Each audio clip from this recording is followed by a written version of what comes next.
The Dodgers are rumored to be interested in trading for Luis Robert Jr. Would it make sense in this instance to have Chris Getz make another deal with a team that has fleeced him once before? Let's discuss next on Locked On White Sox.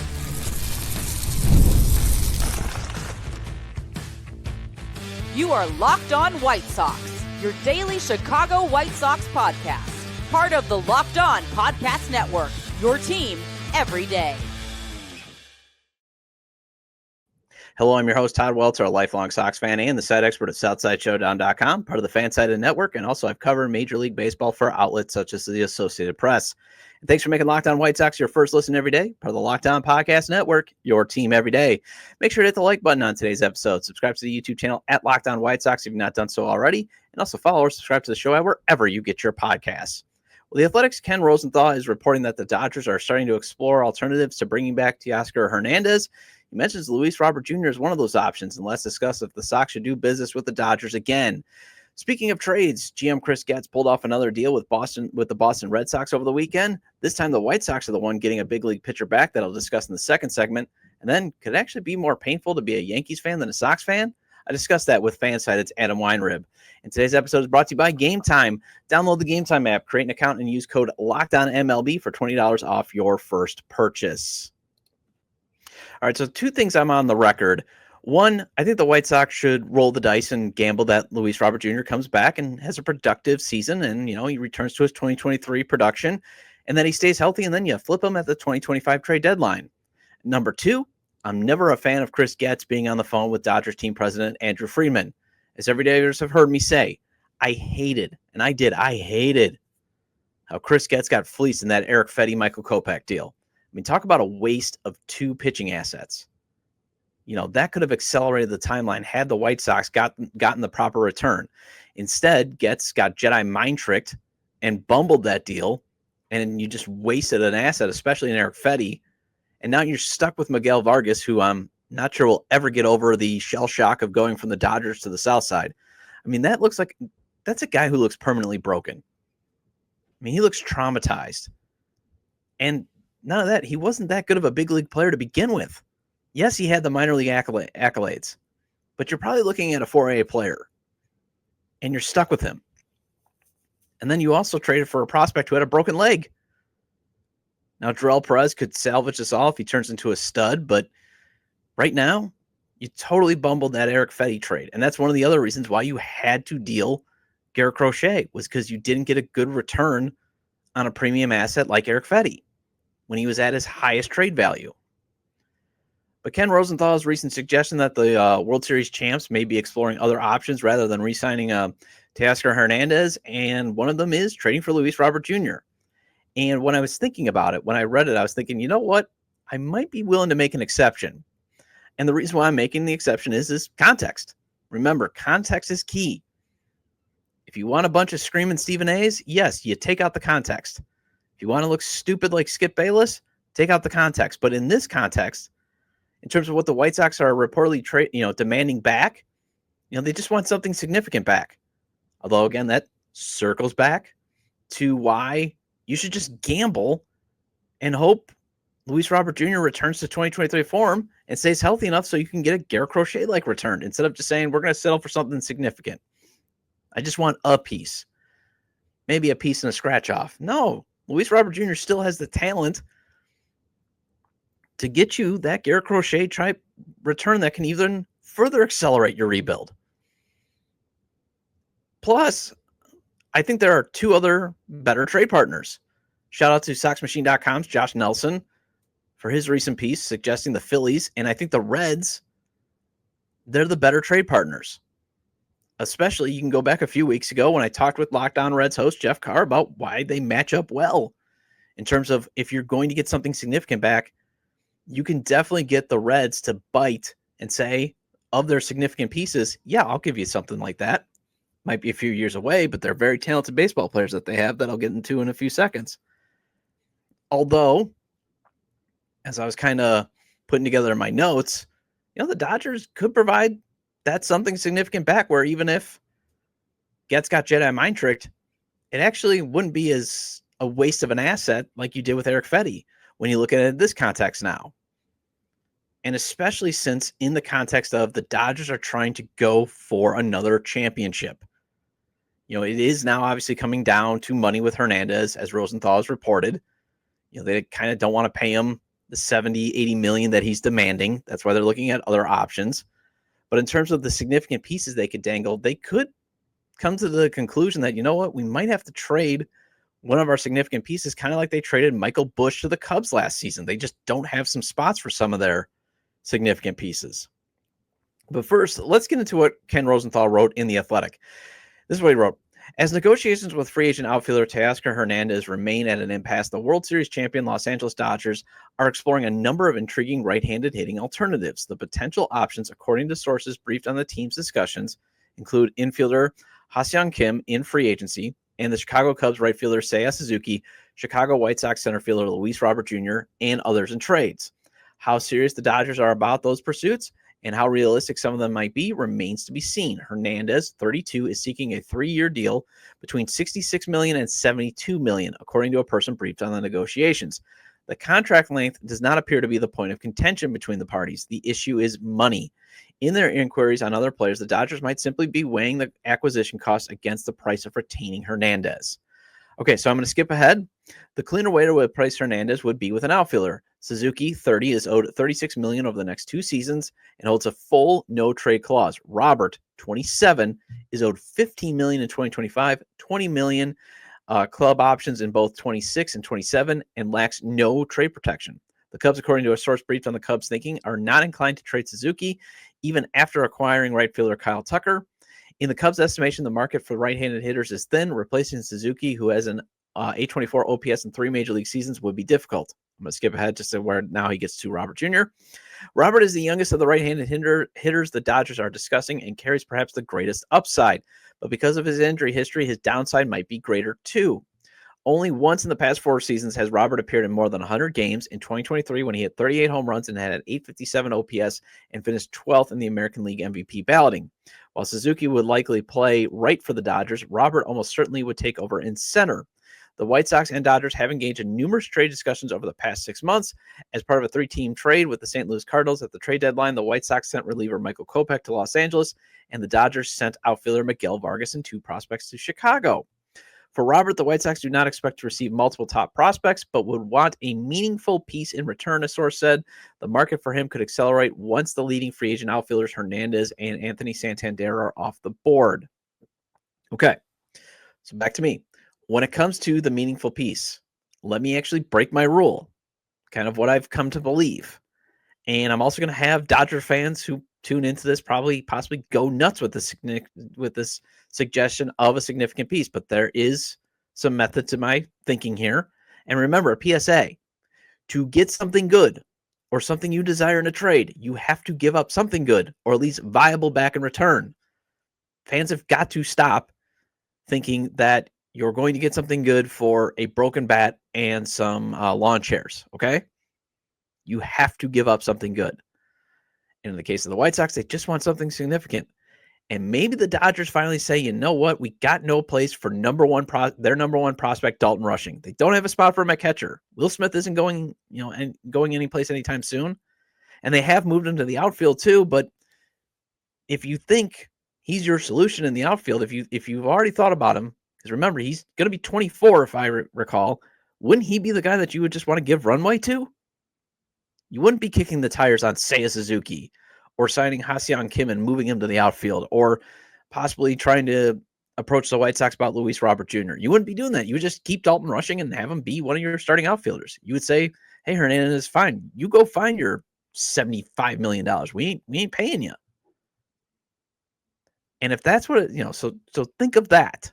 And again, if that's what it'll take for the Dodgers to get a major league accomplished outfielder who's owed only $15 million this season, and then, yes, he has 2 $40 million options, it might be worth it to make the deal.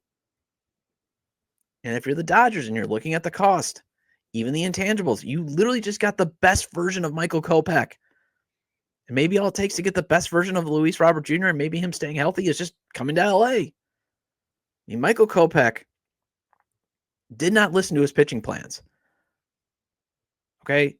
Michael Kopech failing with the White Sox is not all on the White Sox. It's been well reported and well speculated. The White Sox told him what he needed to do when it came to pitching, and he just never listened. He just wanted to throw the ball harder and harder and harder. It wasn't until he basically switched agents to Scott Boras, and I'm just speculating here, but I think Scott said, you're going to be pitching in Japan if you don't start listening to your pitching plan. And he was through an immaculate inning for the White Sox. He was great for those last 5 appearances. And then he goes to the Dodgers and he becomes a dominant reliever. And maybe that happens. And when you look at rushing, he has no spot right now. Even if you got Michael Conforto in the outfield for just a year. Rushing is only going to continue to get older. Yes, he's going to be 24 in February. At some point, you're going to have to look and say, should we maybe just cash in on his asset value and get a piece that we know can help us right now? And think about it too. One reason, Dodgers fans might be pulling their hair out, but one reason why rushing is up to number 39 in the MLB pipeline top 100 and number 1 in the Dodgers system is because, yes, production, but the other reason is guys have graduated out, especially in the Dodgers system.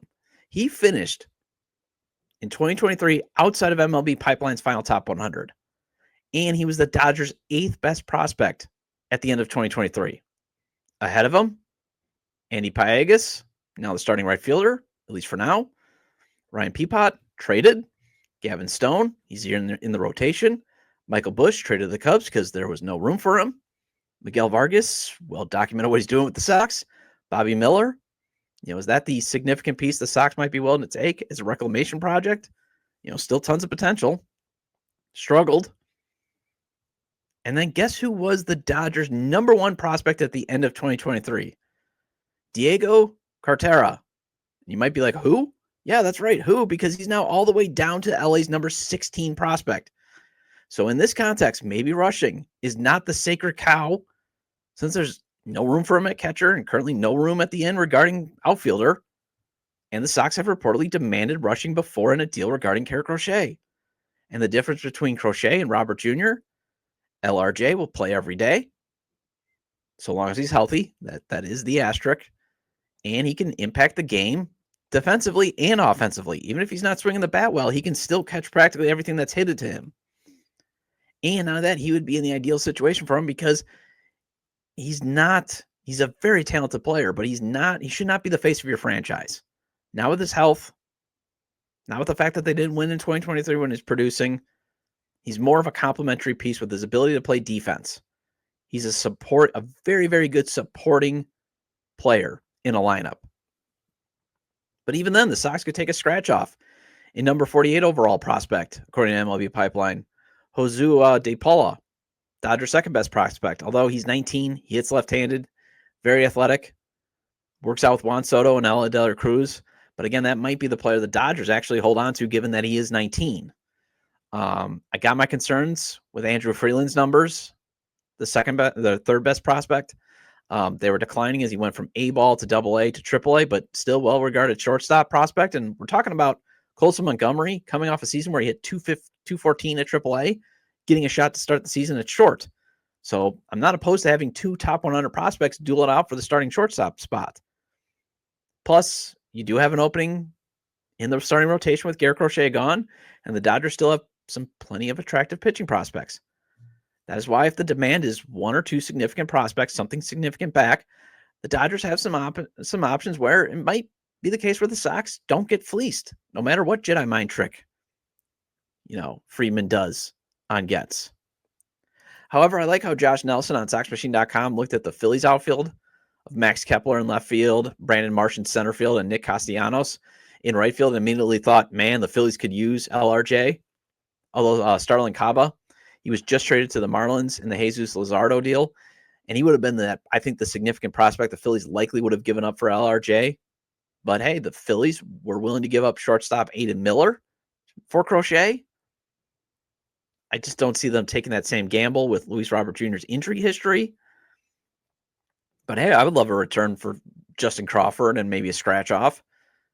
Their third best prospect, or fourth best prospect, I think. Third best prospect in a deal. But I just don't think it gets done. It's the only thing where I might be like, I think Josh threw a great suggestion out there and an ideal team. The only reason why I don't think it gets done is Getz keeps pushing Phillies team president Dave Dombrowski for pitcher Andrew Painter. He pushed for Painter in the Crochet deal, and Dombrowski said, heck no. Although, is it maybe finally, hey, I'll take Painter for Luis Robert Jr. and a scratch off? That's what it sounds like to me. And again, I still wouldn't mind doing business with the Reds since they have Sal Stewart and Cam Collar, who are in the top 100, still super young, and they're the Reds' 4th and 5th best prospect.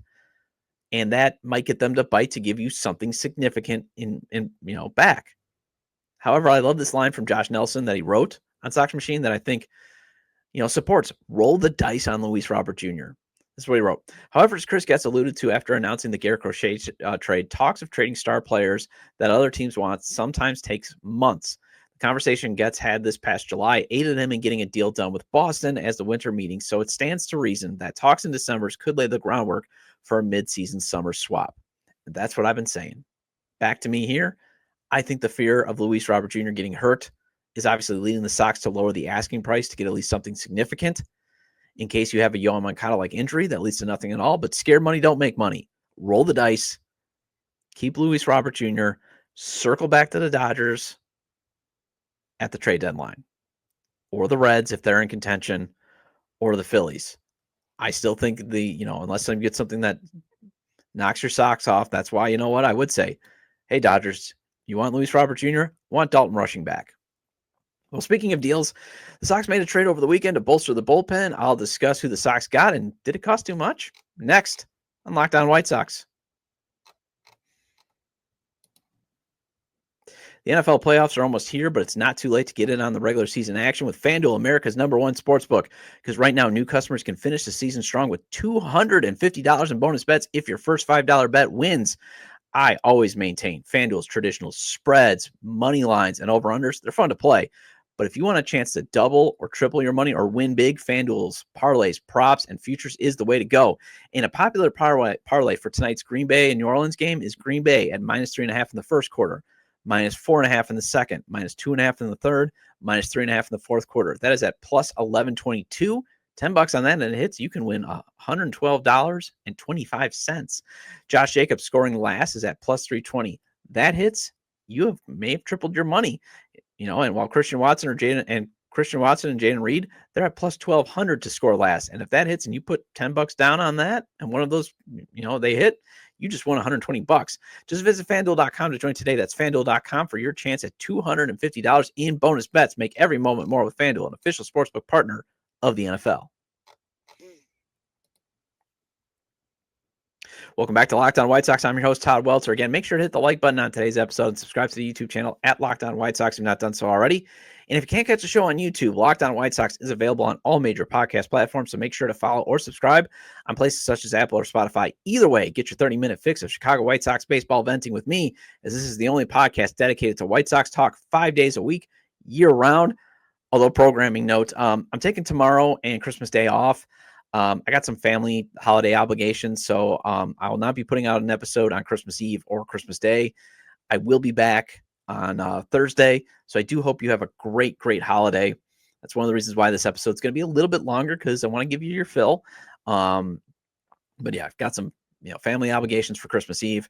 Got a nice, fun Christmas Eve planned with my family, and then I got to actually drive down to Johnsburg, Illinois on Christmas Day. Going to see my folks, so kind of, going to take 2 days off. I think I've earned it, and then I'll be back for you on Thursday. And my goal is to always be here at least 5 days a week for you. So another prudent trade made by White Sox GM Chris Getz when he traded a minor league pitcher to the Boston Red Sox for reliever Cam Booser. So Cam Booser, not, Carlos Boozer, but Cam Booser. Yes, right. I mean, if you're paying attention, you're like, wait, he was a 32-year-old rookie, but man, his story is amazing. And quite frankly, the Sox get a cheap reliever who's under team control for 5 more years. This is better than seeing if Brian Shaw still has something left. Plus, with the time off that he took, that I'll get to, there might still be a lot more bullets left in that, that figurative bullets left in his arm too. And he proved in his first big league season, at the very least, he's a solid mid-leverage left-handed arm out of the bullpen. And the Sox need that. They desperately need that. Remember, the Sox bullpen was a huge reason the team lost a historic 121 games, 37 blown saves.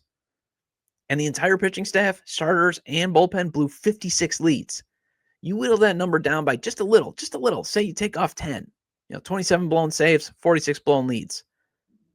You at least are, having a 2025 where you're at least not threatening a record that you just set in 2024. But yes, the guy had an odyssey to get to the big leagues. He was signed by the Minnesota Twins as an undrafted free agent in 2013.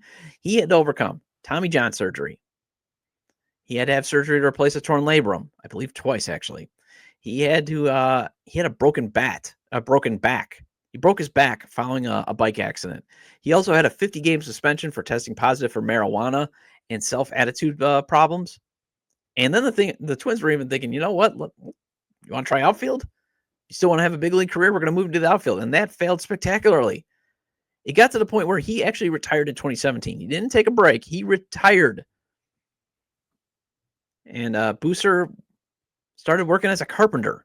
He actually started basically life after baseball. He was a carpenter and he was giving pitching lessons to kids back in his home state of Washington. And I love this quote of when he figured out maybe he should give pitching another shot. Quote, and this is from MLB.com. Quote, after the kiddos would leave, I would stay in the dark and throw into the net by myself for a couple of months. And through that process, I found out that my arm felt better than it had ever had with that time off. One day I got on the mound and my fastball was pretty good, 97 to 98 miles per hour. So we figured, let's give it a shot. I met with a trainer back home the next day and went out there to independent ball in 2021. And it's been a great journey ever since. Can I rewind? I got on the mound and my fastball was pretty good. When you're throwing 97, 98 miles per hour after taking some time off and, getting that arm probably by swinging hammers and stuff, that's more than pretty good. That's outstanding. So he goes and he pitches for the independent Chicago Dogs, out in, I believe they play out in Rosemont, nice little ballpark by O'Hare. So he pitches for them. Then he gets a minor league deal from the Arizona Diamondbacks in 2022. And I wonder if assistant GM Josh Barfield gets interested in him because Barfield was in charge of Arizona's player development during that time. So I wonder if there was a connection there. He then gets another minor league deal with Boston in 2023, and he finally makes his debut in 2024, just shy of his 32nd birthday in April.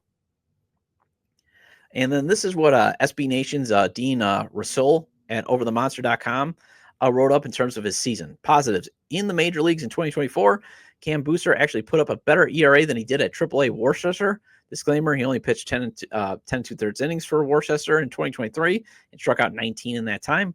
He finished up with a 3.38 ERA, which is pretty solid. Struck out 43 and 42 and 2/3 innings for a 23.5% strikeout rate, giving up 5 home runs. He proved to be a hard thrower, capable of getting outs at the big league level without allowing too many base runners. Also, his sweeper, the least utilized of his three pitches, induced a 196 batting average with a 32.6 whiff percentage. With pitching wizard, whisperer, who knows what to call him, Andrew Bailey at the helm, perhaps Booser sharpens his arsenal even more in 2025. Before I get into what he also wrote, yes, he's going to throw a four-seamer. I believe he throws a cutter and a sweeper when I was looking it up. The four-seamer and the sweeper, guys can't touch. It's the cutter that you got to be worried about. That's where, guys get their hits off of. The negatives. He walked 16, which is a bit high, and didn't perform well in what Fangraphs refers to as high leverage situations. His FIP was 7.67 in those situations compared to 244 in medium leverage outings, and all but one of the homers he gave up came in high leverage situations. To be an effective setup man, he's going to have to get better where it counts most. That's what they wrote. Going forward, Booster wasn't supposed to even get this far to make it to the big leagues as a solid medium leverage option. Wherever a starter fails to make it through 5 or 6 innings, is an accomplishment. Booster stayed on the roster after being called up as a result of injuries and lasted almost the entire season on the 26-man, even with the Red Sox acquiring multiple pieces, albeit not awesome ones. At the deadline, I do believe Booster will see some innings in 2025, even if not 43 appearances. He may even still be around in 2026. If he does, I truly hope he handles each appearance with the same tenacity as he did in 2024, ideally with some more consistent results in high leverage situations. So that's basically what the Sox are getting. A nice, technically not a veteran reliever, but a guy who at least can maybe fill those medium leverage innings better than Jared Schuster from left-handed. And there's still, yes, he's 32. He'll be 33 next season, but he hasn't thrown a ton of pitches after taking some time off. So maybe the arm's a little bit more recuperated. The wear and tear may have healed up a little bit more. And you get a guy that's under club control for 5 years.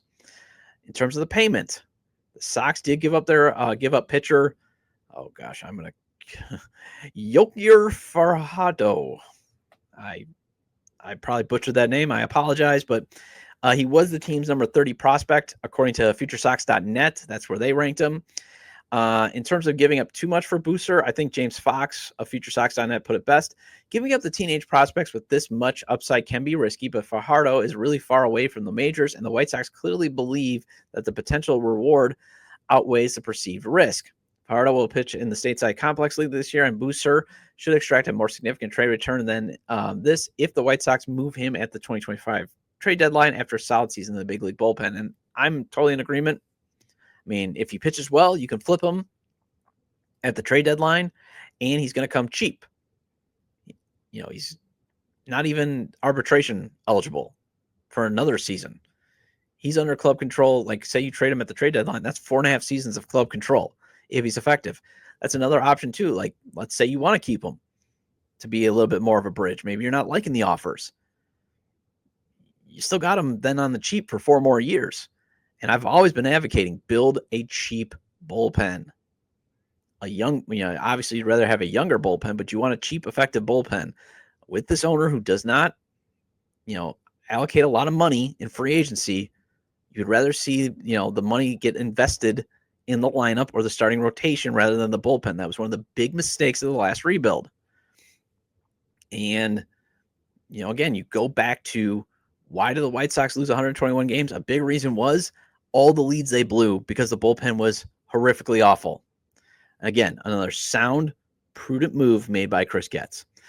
Well, enduring a 121-loss season has been tough, but it could be tougher to endure losing the World Series in 5 games and see your rival win more titles in the last 15 years. I sat down with FanSided's Adam Weinrib to get some perspective on the pain of being a fan of good and bad teams, and that's after the break on Locked On White Sox. When I saw Michael Jordan drop 55 at Old Chicago Stadium, I got to because it was a Christmas gift from my dad. If you get a chance to give a gift, tickets to a game, and finding the best deals through the Gametime app is the way to go, especially if you want a chance to see legends play. Gametime is focused on togetherness this holiday season. That means when you bring people together at live events, the experience is that much better, and it's the perfect gift. Gametime has a new feature called Gametime Picks that makes getting tickets for live events even easier. Gametime Picks filters out the fluff to show you only incredible deals on the greatest seats so you don't have to waste time searching through thousands of tickets. And I always check the Gametime app for tickets to my beloved Marquette basketball. And I've seen tickets for as low as $1. Gametime makes it easier to save more on sports, concerts, comedy, and theater. The lowest price guarantee or Gametime will credit you 110% of the difference. Take the guesswork out of buying tickets with Gametime. Download the Gametime app, create an account, and use code LOCKEDONMLB for $20 off your first purchase. Terms apply. Again, create an account and redeem code LOCKEDONMLB for $20 off. Download Gametime today, because what time is it? Game time. Who? Look, I may not be a Bulls fan anymore. As you can see, I've switched to the Bucks. I've probably described reasons on shows before, but I still will always have love for the 90s Bulls. So when I have to read that Gametime ad, hopefully Gametime doesn't get mad at me, but I got to end it with Gametime. Who? Well, welcome back to Locked On White Sox. I'm your host, Todd Welter. Again, shout out to all the everydayers. I appreciate your loyalty. Please hit the like button on today's episode. Recommend to your fellow Sox fans or baseball fans, friends, to subscribe to the YouTube channel at Locked On White Sox, wherever they get their podcasts, as this show is available on all major podcast platforms. Leave a 5-star review, possibly 2. We got some haters when I first started out. Hey, I was just trying to get my legs back on the podcast game. I think I'm doing better. Hopefully I'm entertaining you. Hopefully I'm informing you, and hopefully I'm challenging you. And that is always my goal. Inform, entertain, and challenge you. And that's kind of what I'm doing with this interview that I sat down with FanSided's Baseball Insiders podcast host, Adam Weinrib. Hopefully it does that, because the reason is he tweeted out right after the World Series about how, he's a hardcore Yankees fan. He writes for also the FanSided Yankees site. He is my boss at FanSided. That, man, it was hard being a Yankees fan. after watching them lose. And I was like, man, I just endured a 121 loss season. And him and I had a decent exchange. And then we've actually had the exchange offline. And I was like, dude, I got to get you on the show because he had some good points of like, it could actually be harder to be a fan of a successful team. Something that White Sox fans have not endured for a while, obviously. So I kind of thought, hey, this is some interesting perspective. Take what you want from it. Just remember, he is my boss.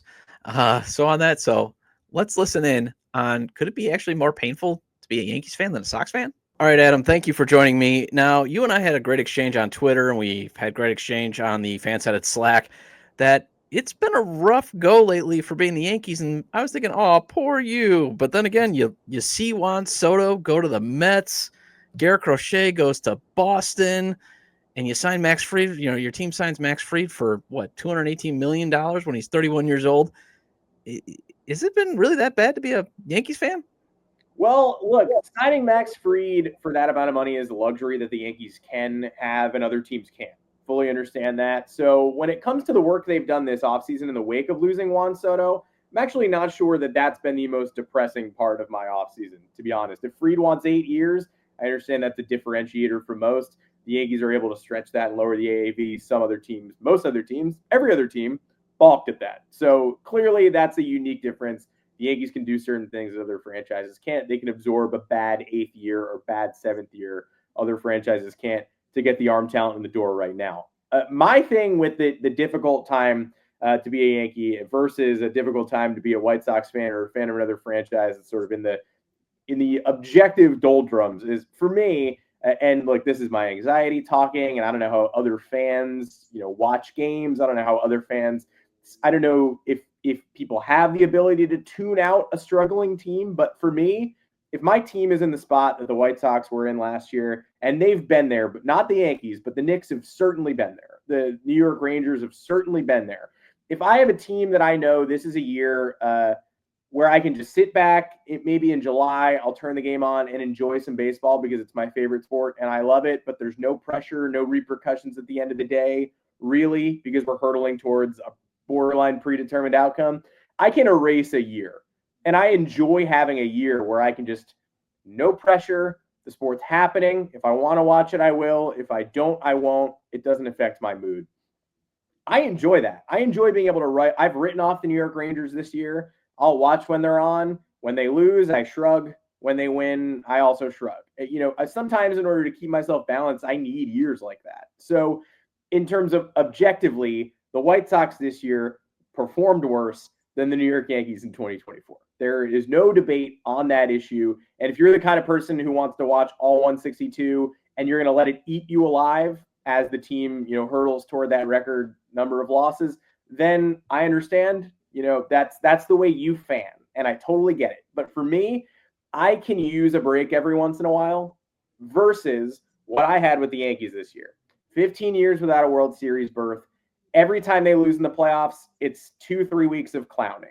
Every time they sign someone in the offseason, again, Max Fried, I don't get a moment of enjoyment without somebody popping in and saying, 8 years? That's ridiculous. Or Cody Bellinger, didn't you used to have Juan Soto? Every move the Yankees made is viewed in the context of failure because of their reputation for success and their 15 years without a title.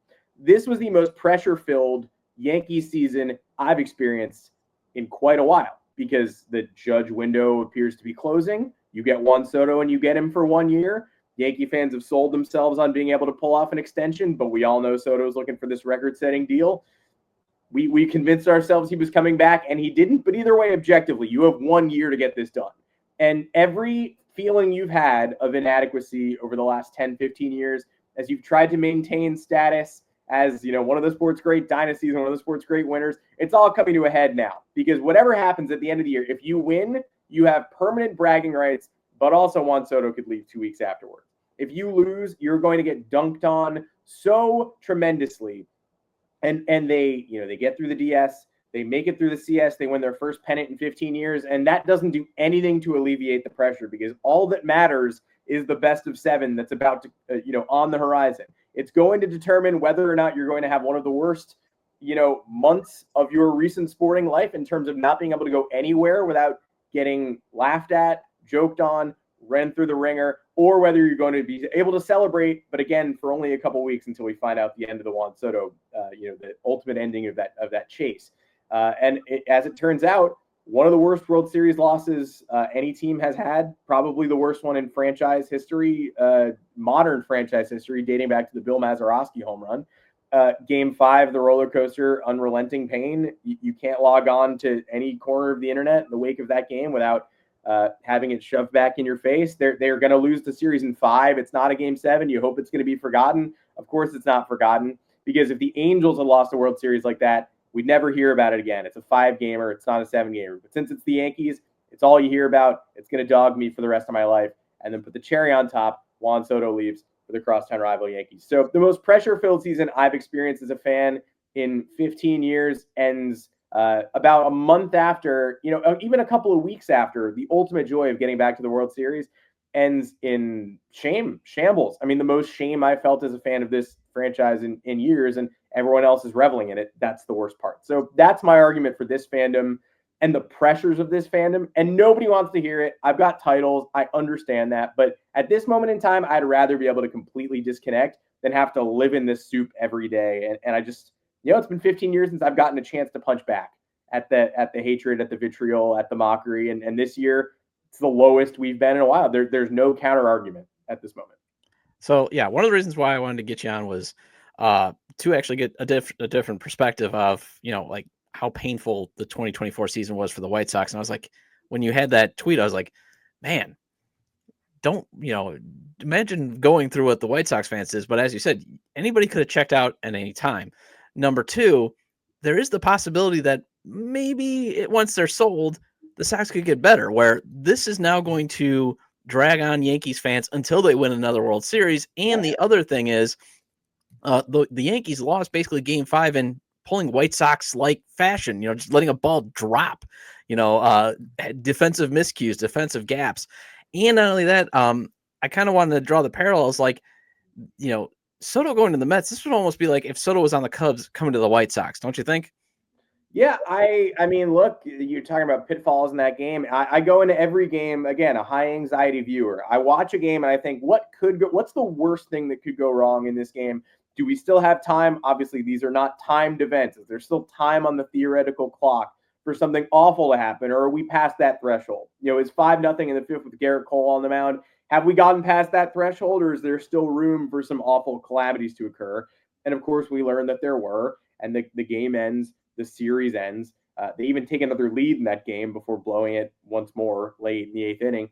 And then Juan Soto leaves. Not only does he leave for a tremendous payday, and yes, there are hidden escalators and there are benefits, and Steve Cohen's got his mom's wardrobe on retainer or something ridiculous. And at the end of the day, it's not 15,765 versus 16,760 as was first reported. But at the same time, you've got the supposedly iconic Yankees going up against the little brother Mets, and the dollar figures on the printed out contract look relatively similar. And he chose the Mets. Again, I'm not telling anyone to feel pity for the Yankees, but over the last 3 months nationally, I think most people who are looking to name call and sling mud have forgotten about the White Sox season. You're not seeing a lot of digs about Corey Julks on the Twitterverse in the day today, but no one's ever going to let Yankee fans forget this Juan Soto thing until potentially this Mets deal starts to age poorly and he begins to crash and burn. But he's a 26-year-old best hitter of a generation. That's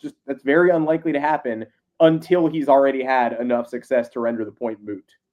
And especially if he wins World Series in Flushing Meadows. Although the one thing that I just thought about as I was talking, though, the White Sox have now replaced the 62 Mets. At some point, the White Sox will eventually be like, you had the worst team of all time. And they did. That was the absolute worst team in baseball history, just because in the context, like with technology, with data, you should be able to never come close to that type of record unless you're purposely tanking.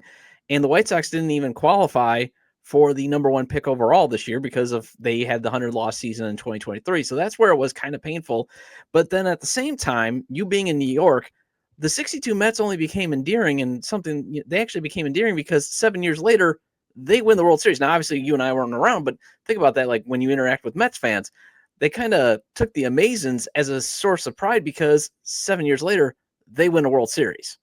So that is one of the things to get some perspective on. That's one of the reasons why I wanted to bring it on, because it was like everybody was like, oh my gosh, this is the worst. And the national attention was on the White Sox as they were going, as they were breaking this record and how the context and all that. But at the same time, is it really the pressure cooker? Because, the Yankees don't have, the White Sox don't have the expectations of the Yankees. They are the little brother in the market, and I hate to say it, but at the same time, when you have these expectations, I would actually like to have the expectations of the Yankees. The other reason why I wanted to bring you on is, yes, there are people in my audience that are a little bit older, and they're, may have been kids in the 60s, and there was always the dang Yankees in their way. That's what my dad always said. Like, I was raised to hate the Yankees because they were always in the White Sox way in the 60s. So that's kind of the status there.